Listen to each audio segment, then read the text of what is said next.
Hi guys, I'm Adam Wilbourn and I'm here to let you know that we are releasing loads of wrestler interviews as podcasts over the next few weeks. If you're a fan of Jeff Jarrett, DDP, Vicky Guerrero, Joey Ryan, Ken Anderson, formerly known as Mr. Kennedy,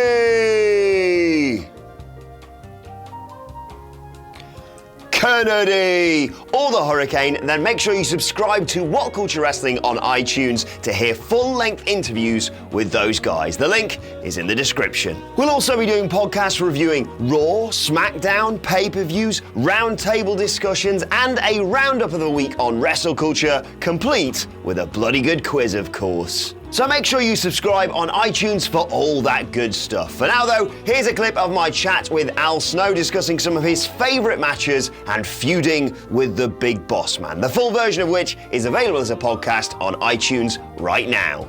Enjoy! Looking back over your whole career, we've mentioned there obviously the hardcore stuff, you've got the European Championship run, you've got teaming with Steve Blackman as part of the Head Cheesers, you've got your infamous feud with the Big Boss Man and Pepper and the Kennel from Hell. What for you are some of your favourite matches and favourite storylines that you were involved in? Some of my favorite matches would be, I loved wrestling Bob Holly. God, he was so intense and he was so believable, and we just gelled. Not just the hardcore, but when we would wrestle. I loved wrestling Chris Benoit because I could be ultra aggressive and I didn't have to worry about him folding like a house of cards, and like a lot of wrestlers do these days. And Steve Regal, I loved wrestling against Steve Regal. Same thing, to be aggressive, and Steve gets it. I mean, he really genuinely understands it on the level that you need to understand it. And I don't think Steve Regal gets the credit that he deserves. And Blackman, Steve Blackman and I as a team, we were on a different page. I mean, we just, in the ring, I just don't know if it ever really, we clicked, but we didn't.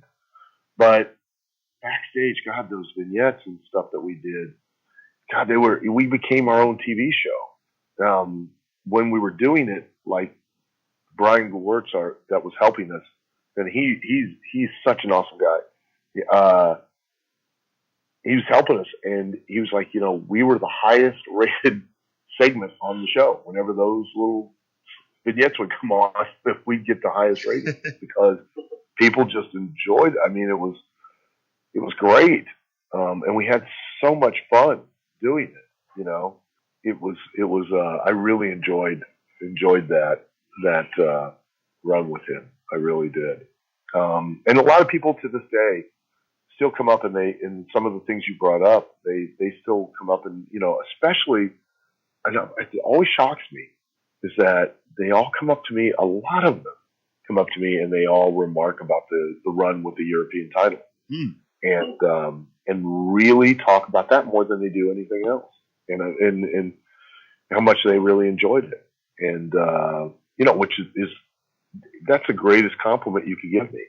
You come up to me and and that you are a fan. I mean, thank you, God bless your heart, and but two, if there's something that I've done that you can remember that clearly emotionally made an impact on you to the point to where years later you come up and talk to me about it and created a memory.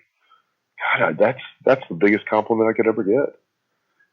It's amazing.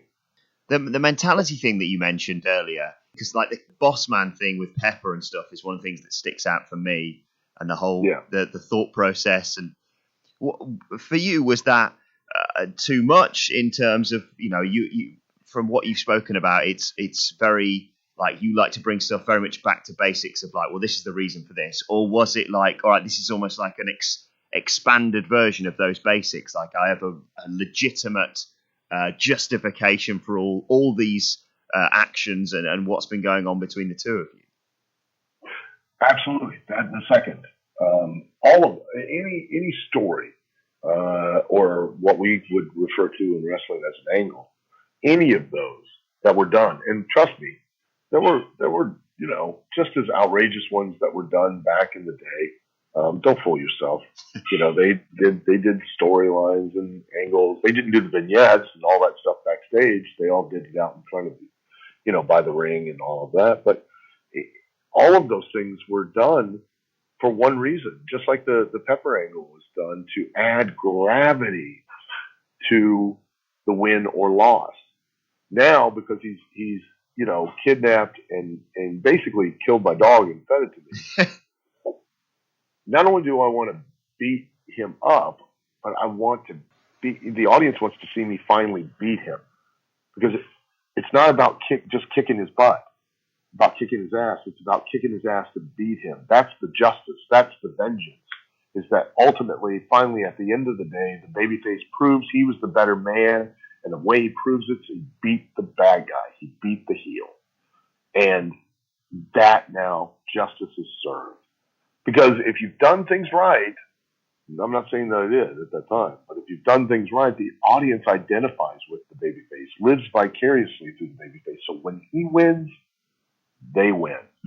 When the bad guy, the heel, has done something heinous, like killed my dog, which everybody owns a dog, and they all know it's, dogs are like, dogs and cats are like your family members.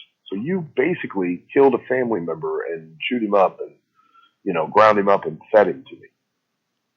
How bad do they want to see me win, beat, Big Boss Man now? Because that's what matters. It's not me just beating him up.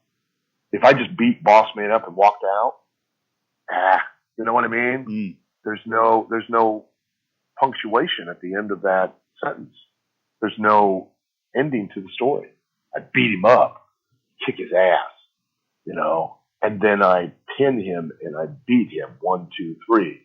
Now, I'm the better man. Yeah, it's almost like it's drawing a line under it, isn't it, basically? Yeah, it is. And the only reason the heel has done all of those things to me is because, one, he's a nasty, dastardly guy, but two, he's trying to do it to get in my head and throw me off my game so that I cannot win, no matter what he does. That's why he's doing it, is to now increase the odds that when we do face each other, he'll have the best opportunity to beat me, because I'm too busy. I'm too angry. I'm too busy thinking about what he's done to me, all the bad things, the fact that he killed my dog. And so I'm running into the ring to try to, eat him up and spit him out.